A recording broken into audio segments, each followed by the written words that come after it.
Le grand oral de la présidentielle. Europe 1, Paris Match et le journal du dimanche, Anne Hidalgo. Bonsoir Madame Hidalgo. Bonsoir à vous, bonsoir. Merci beaucoup d'être avec nous, d'avoir accepté cette invitation de vous soumettre au grand oral de la présidentielle. Nous venons de recevoir Yannick Jadot, vous venez de le voir, Madame Pécresse. Nous allons disserter avec vous de la place de la France dans le monde, des questions de souveraineté, d'autonomie, avec les questions de la salle, des questions à distance également. Et si vous le permettez, les premières questions de mon confrère, de ma consoeur, Sarah et Bruno. Bonjour Anne Hidalgo. L'un des sujets majeurs en matière de souveraineté, c'est la souveraineté alimentaire.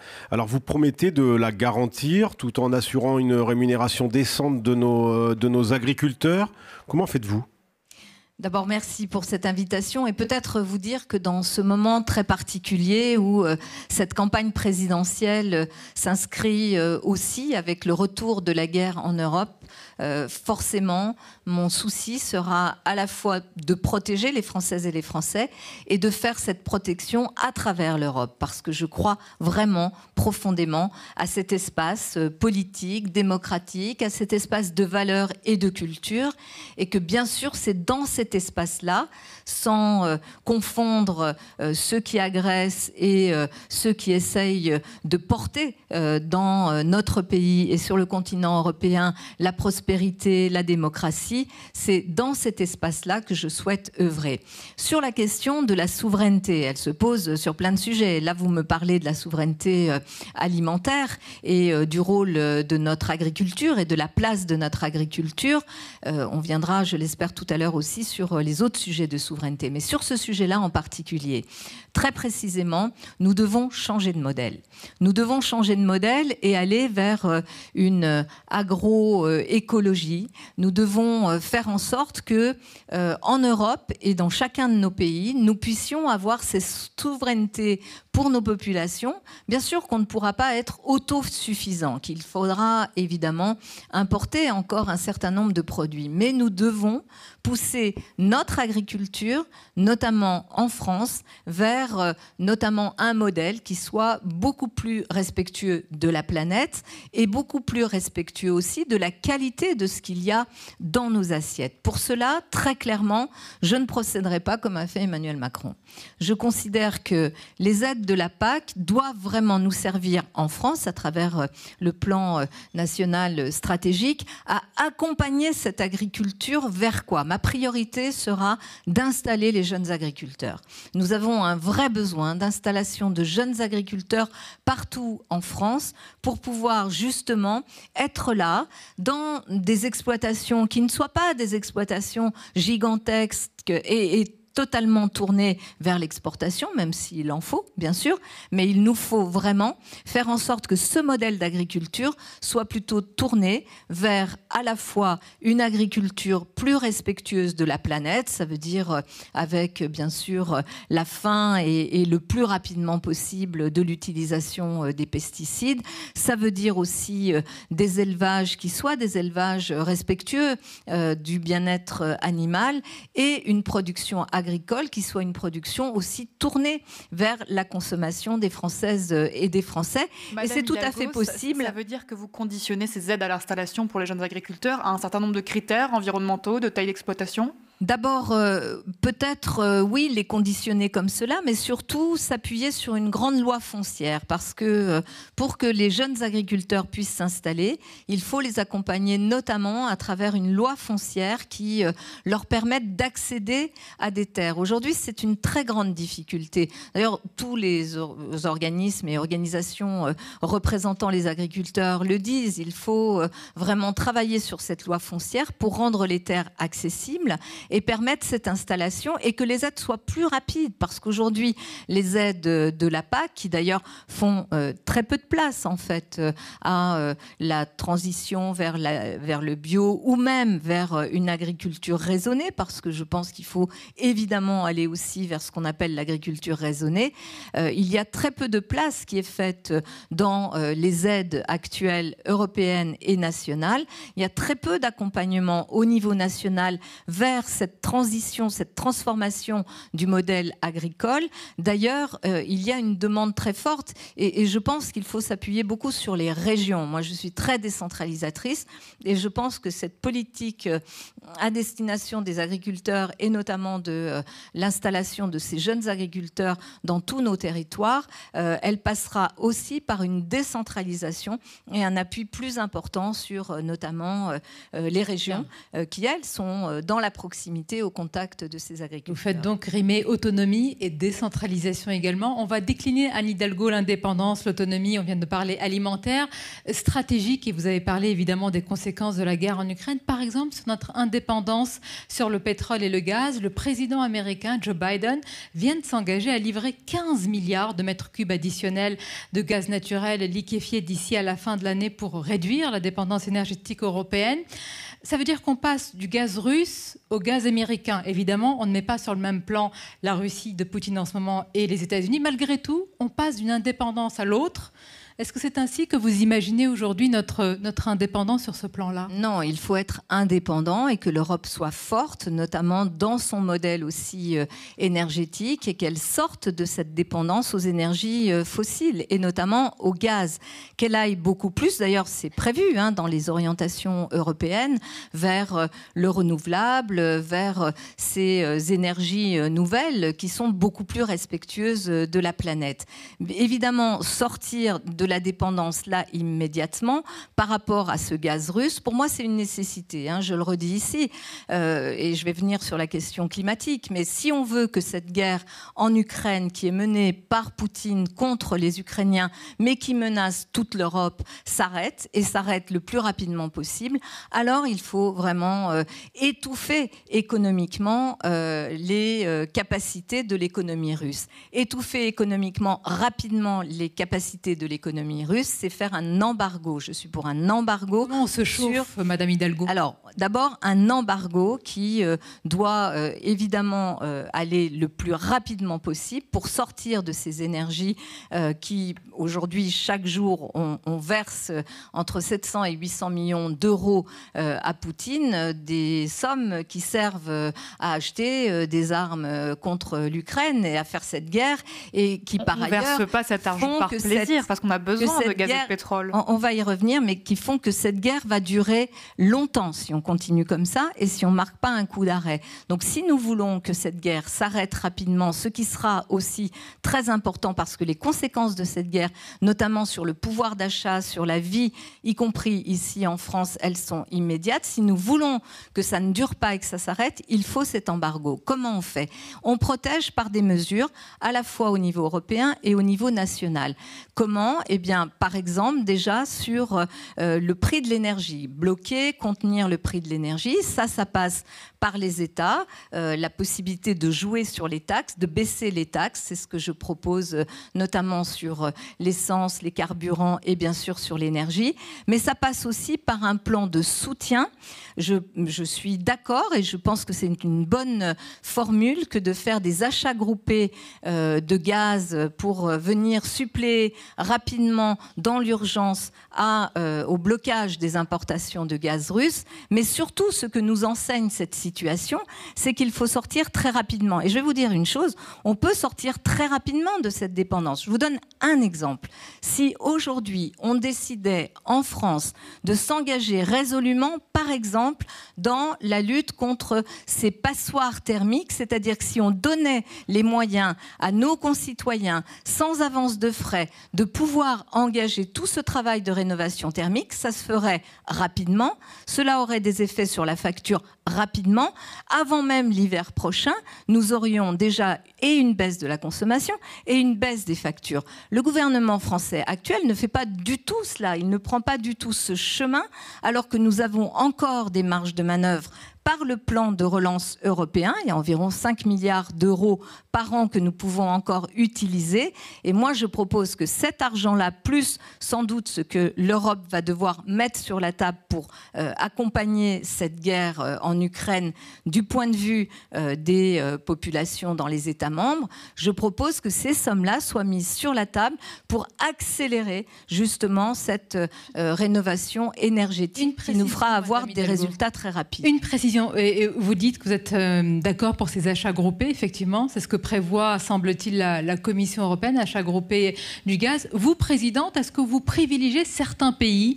Listons ensemble quels sont les pays producteurs de gaz. Il y a le Qatar, il y a l'Algérie, il y a la Norvège. Est-ce qu'il y a des pays qui sont, selon vous, en tête de la liste et d'autres qu'il ne faudrait pas favoriser? Alors, il ne faut pas favoriser la Russie. Donc, déjà, on arrête avec la Russie.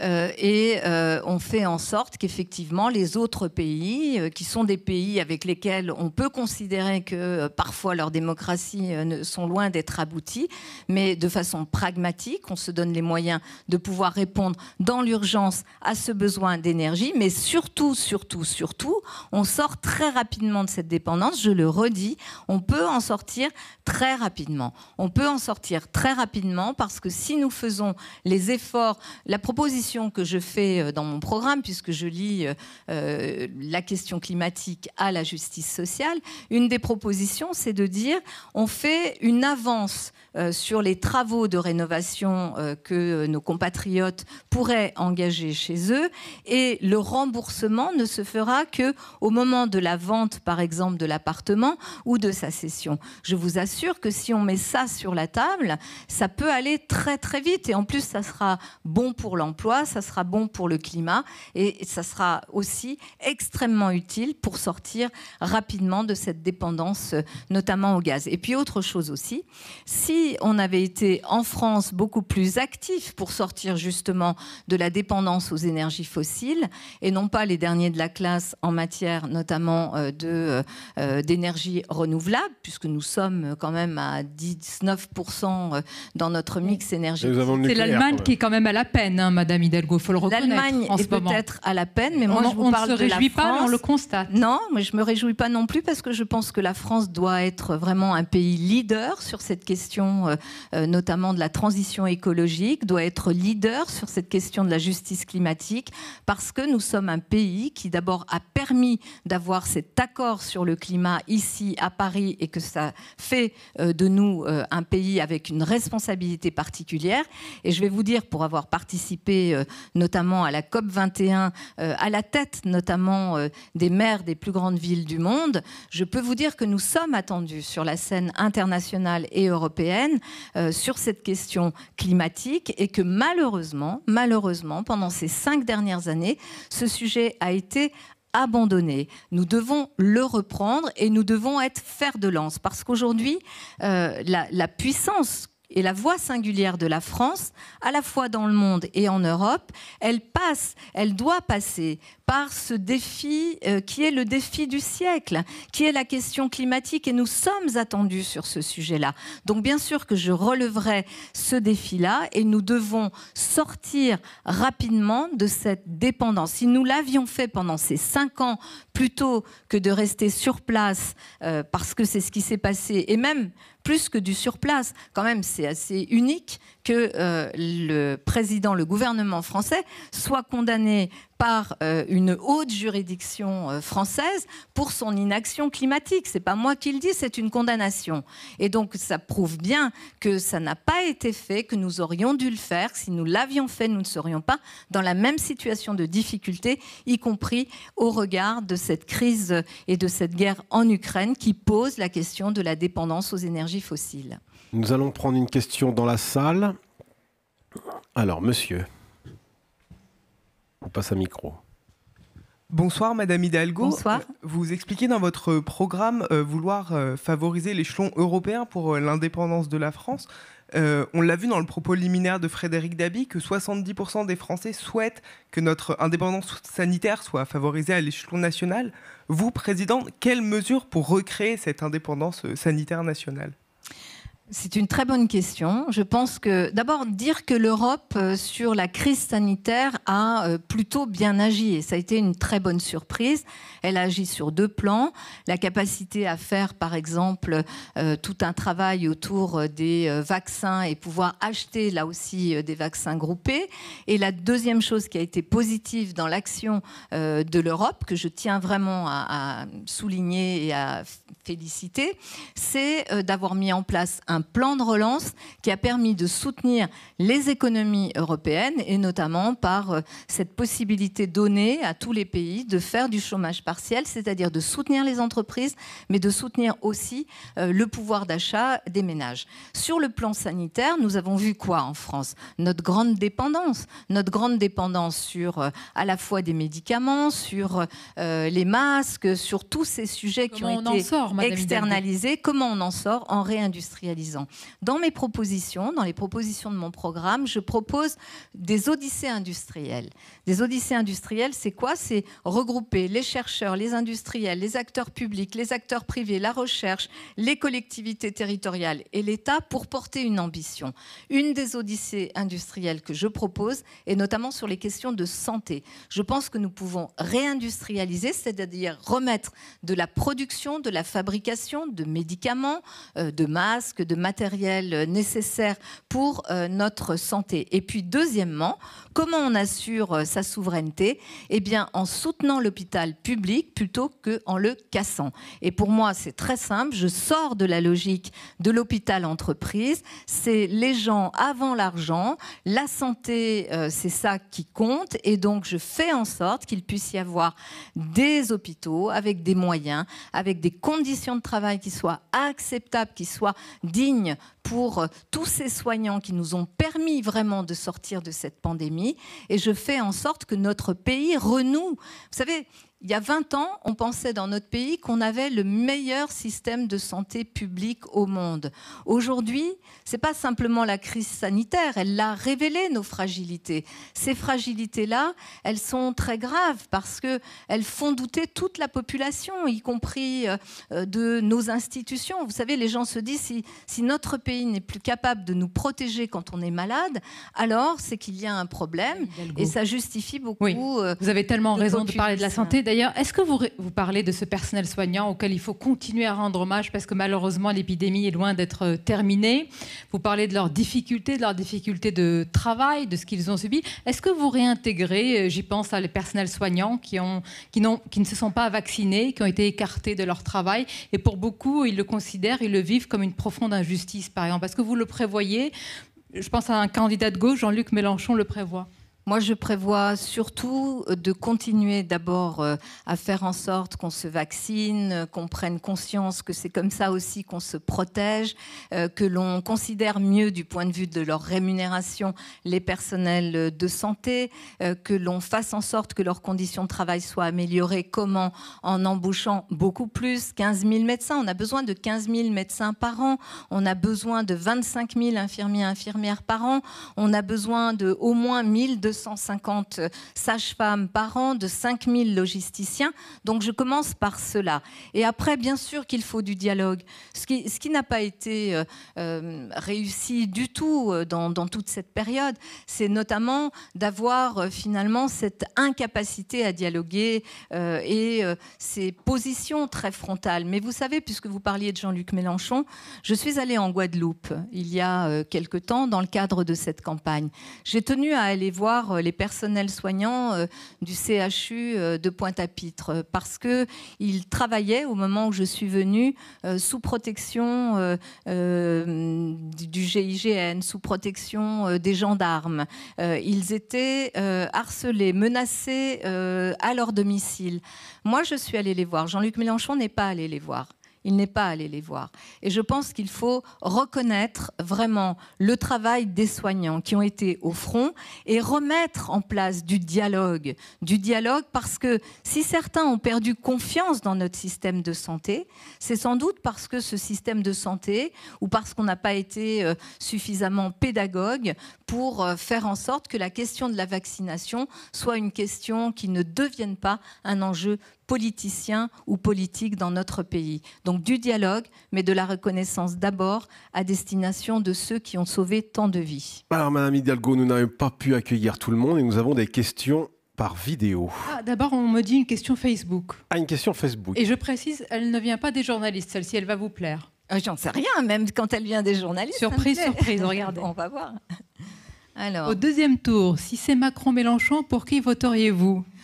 C'est pas Sonia hein, sur Facebook, c'est Christine. Je ne réponds pas du tout à cette question parce que pour moi, aujourd'hui, je suis encore dans l'avant-premier tour et je me bats pour que justement cette gauche républicaine, laïque, européenne, celle qui ne confond pas les dictatures avec, les démocraties, et bien vous avez répondu en disant cela, madame. Que cette gauche-là soit cette gauche qui puisse continuer à porter des réformes. Vous savez, j'entends et bien sûr beaucoup d'insatisfaction sur cette gauche socialiste qui a gouverné dans le pays. On me dit mais oui, mais il y a eu des erreurs. Oui, c'est vrai, il y a eu des erreurs, peut-être même des fautes parfois. Et ça, il faut le reconnaître et il faut être lucide.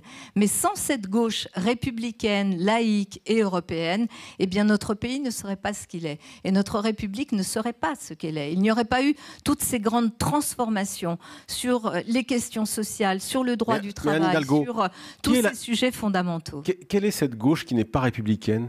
Par qui est-elle représentée ? Je ne qualifie pas les uns et les autres. Mais vous avez dit que vous incarniez la gauche républicaine. Oui, parce que je n'ai absolument aucun doute sur le fait que la laïcité, on n'a pas besoin de la qualifier, que la laïcité, elle nous protège, elle n'empêche personne. Et bien sûr que la laïcité est un cadre protecteur pour toutes celles et ceux. Ce n'est pas simplement un sujet de croyants et de non-croyants. La laïcité, c'est ce qui protège aussi les femmes dans ce qu'elles sont, dans ce qu'elles n'ont pas besoin d'être ni stigmatisées, ni discriminées. Et donc, pour moi, il n'y a pas de confusion possible. Cette gauche républicaine et laïque, je la revendique. Je sais qu'un certain nombre d'autres candidats ne sont pas aussi attachés que moi à revendiquer à chaque fois qu'ils parlent de ce qu'ils incarnent, cette gauche laïque et républicaine. Donc je ne me distingue pas d'eux pour le plaisir de me distinguer d'eux, mais je revendique cette République parce que pour moi, cette République, même s'il faut bien sûr aujourd'hui réparer des choses qui ne vont pas, et ce qui ne va pas, ce sont ces injustices, ces inégalités qui sont là et qui font que les classes moyennes décrochent, que les jeunes ont du mal à se projeter. Il faut bien sûr réparer et mettre beaucoup de politique sociale et écologique pour sortir de cette situation extrêmement difficile qui déstabilise aussi nos institutions. Mais je me définis comme une femme de gauche, républicaine, laïque, européenne et écologiste. Alors venons-en à cette question par vidéo, puisque tout le monde n'a pas pu venir ici. Donc allons-y. Bonjour, je m'appelle Maxime, j'ai 21 ans, je vis à Montrouge dans les Hauts-de-Seine et je suis étudiant en master information et communication à l'Institut français de presse à l'université Paris-Panthéon-Assas. Alors aujourd'hui, j'ai 2 questions à vous poser. Tout d'abord, faut-il renforcer l'action de l'Union européenne et si oui, par quel biais ? Et ensuite, quel serait le rôle de votre France dans le monde diplomatique ? Je vous remercie. Merci.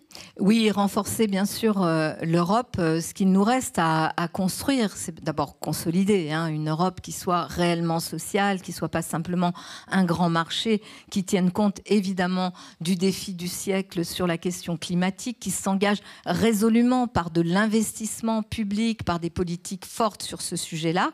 Donc faire d'une Europe qui soit une Europe qui s'inscrive dans les grands défis du siècle, la lutte contre les inégalités, le défi climatique et aussi le défi démocratique. Et puis, ce qui nous reste à faire, c'est vraiment d'aller vers cette Europe de la défense. Il faut que nous puissions nous protéger. Vœux pieux, disent certains. Vœux pieux, mais je vois quand même le changement très important de Olaf Scholz, notamment l'Allemagne, le chancelier allemand, social-démocrate. Je suis très proche des sociaux-démocrates, je travaille avec eux, je travaillerai avec eux, évidemment, si j'étais présidente. Pardonnez-moi, madame. Juste avant, nous disions que justement, ils ont choisi plutôt les Américains, les Allemands. Sur des marchés d'importance, de la défense, puisque et il faut qu'on aille plus loin. Je ne suis pas en train de vous dire que c'est abouti, mais ce que je peux vous dire, c'est que nous devons avec eux partager évidemment cette ambition pour une Europe qui soit forte, qui se protège aussi sur le plan économique, parce qu'on ne peut pas être la seule passoire de toute la planète, l'espace chinois, l'espace américain, et nous au milieu qui ne poserions aucune règle à nos frontières. Donc je suis pour une TVA verte, évidemment. Et tout cela, nous pouvons le construire. Il y a encore du chemin. Mais je pense que l'acte qui a été posé, notamment par les Allemands, sur cette idée d'aller vers la défense et la défense européenne, me paraît une piste sur laquelle nous devons avancer. Et sur la question de la place de la France dans le monde, puisque c'était la deuxième question, je reprendrai, je l'ai dit tout à l'heure, ce flambeau de la diplomatie climatique, parce qu'on est attendu là-dessus. J'avais dit d'ailleurs à Emmanuel Macron en 2017, quand il a été élu président, je lui avais dit, on est attendu sur ce terrain-là, il ne faut pas lâcher ce sujet, parce que c'est justement le sujet du siècle, sur lequel, y compris d'un point de vue d'influence diplomatique et politique internationale, non seulement la France est attendue parce qu'il y a eu l'accord de Paris, mais c'est le sujet sur lequel la France peut montrer sa vision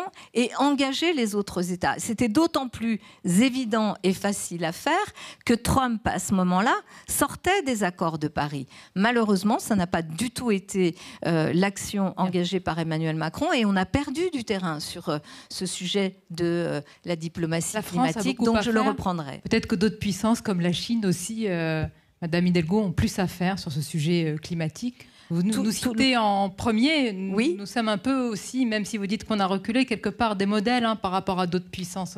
Nous devons, heureusement qu'il y a une société civile, heureusement qu'il y a des collectivités territoriales qui, elles, ont assumé leur rôle en matière justement de diminution des gaz à effet de serre, heureusement qu'il y a des entreprises aussi qui se sont engagées, une société civile mobilisée, mais je vous assure que quand on regarde le résultat de ces 5 dernières années sur la question climatique, le bilan de la France est très maigre.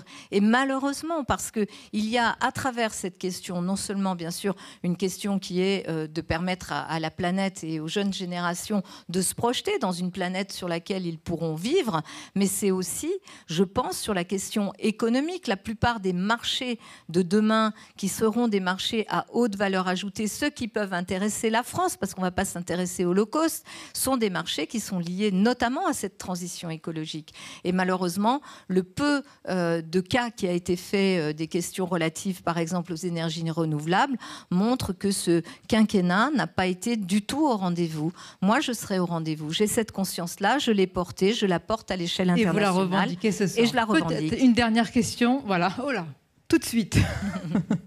Madame, pardonnez-moi. Oui, bonsoir. Bonsoir, Madame. Bonsoir. Hidalgo. Alors, je voulais rebondir sur quand vous parliez des soignants, étant une infirmière et maintenant étudiante en journalisme. Je voulais vous demander, on constate maintenant que l'hôpital public ne séduit plus les soignants qui cherchent maintenant des meilleures conditions de vie.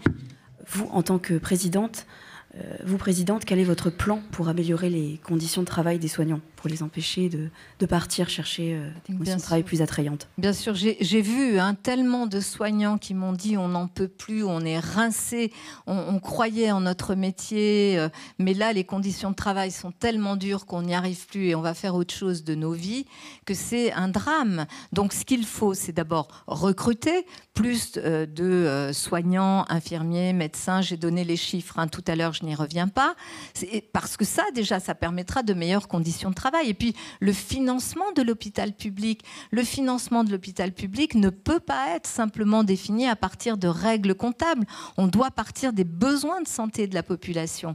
Et définir le financement de l'hôpital à partir de ces besoins de santé et faire en sorte qu'on ne démantèle pas cet immense acquis social qu'est l'hôpital public. Vous savez, pour qu'une société, et c'est un acquis de la résistance et du Conseil national de la résistance, il nous faut, pour que ça marche dans une société, pour qu'elle tienne debout, une société comme la nôtre, une école qui soit la garantie de l'égalité de tous nos enfants pour aller vers leur avenir. Ça n'est pas le cas aujourd'hui, et d'ailleurs dans le projet d'Emmanuel Macron, il y a cette idée d'une privatisation de l'école publique qui va être encore un élément d'injustice supplémentaire.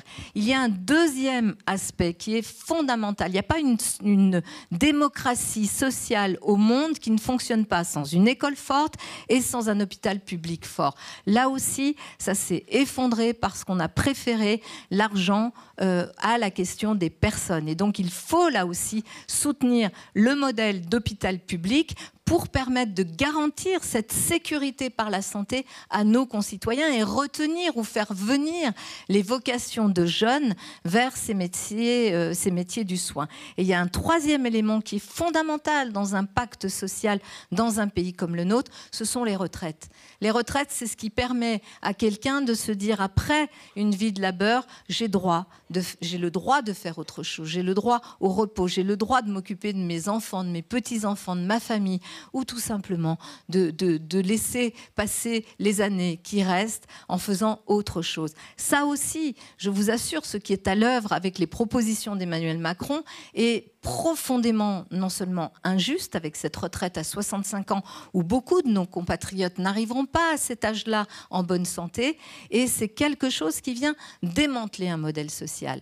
Un modèle social qui est un modèle qui appuie notre République, qui s'appuie sur les valeurs de notre République. Et je vais vous dire, ce qui menace vraiment notre pays, c'est pas un grand remplacement de population, pas du tout. C'est un grand remplacement de valeurs. C'est ça qui menace notre pays. Eh bien, moi, je suis attachée à ces valeurs de la République, à ses valeurs laïques, à ses valeurs républicaines, et tout cela dans un cadre européen. Merci beaucoup Anne Hidalgo, pile à l'heure. Je vous remercie d'avoir respecté aussi parfaitement le timing. On vous dit à bientôt. Merci d'avoir participé ainsi à ce grand oral de la présidentielle.